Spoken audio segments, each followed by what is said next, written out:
जी हाँ, ग्राम पंचायत राज भलुआ बुजुर्ग से श्री सुधीर पांडे जी मुखिया पद के प्रत्याशी बानी और यहाँ के अपन भारी से भारी वोट देकर विजयी बनावे के बाद और इन्हें के मुखिया बनावे के बाद। सुधीर पांडे जिंदाबाद जिंदाबाद जिंदाबाद, सुधीर पांडे जिंदाबाद जिंदाबाद जिंदाबाद। आप मुखिया कैसा हो? सुधीर पांडे कैसा हो? सभा के बतिया भैया अभी बतावे के बाबे हो, सभा के बतिया भैया अभी बतावे के बाबे हो। सुधीर पांडे के अब की बारी, सुधीर पांडे के अब की बारी मुखिया बनावे के बारे हो। काठ गाड़ी पर अब की बारी बटन दबावे के बारे हो। सुधीर पांडे जिंदाबाद जिंदाबाद जिंदाबाद, सुधीर पांडे जिंदाबाद जिंदाबाद जिंदाबाद। आप मुखिया कैसा हो? सुधीर पांडे कैसा हो?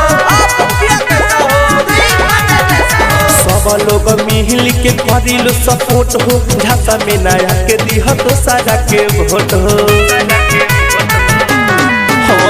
सब लोग मिल के करिल सपोर्ट हो, झांसा में नया के दिह तो सारा के वोट हो। विजयी के मलाई नहीं के महीना के बाबे हो। सुधीर पांडे के अब की बारी, सुधीर पांडे के अब की बारी मुखिया बनावे के बाबे हो। काठ गाड़ी पर अब की बारी बटन दबावे के बाबे हो। सुधीर पांडे जिंदाबाद जिंदाबाद जिंदाबाद, सुधीर पांडे जिंदाबाद जिंदाबाद जिंदाबाद। आप मुखिया कैसा हो? सुधीर पांडे कैसा हो?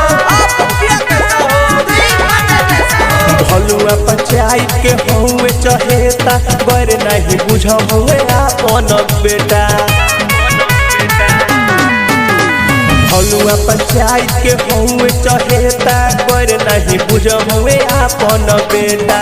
सच्चाई मंदार मुखिया लिया के बारे हो। सुधीर पांडे के अब की बारी, सुधीर पांडे के अब की बारी मुखिया बनावे के बारे हो। काठ गाड़ी पर अब की बारी बटन दबावे के बारे हो। Recording by RRT Digital Recording Studio, Chhara।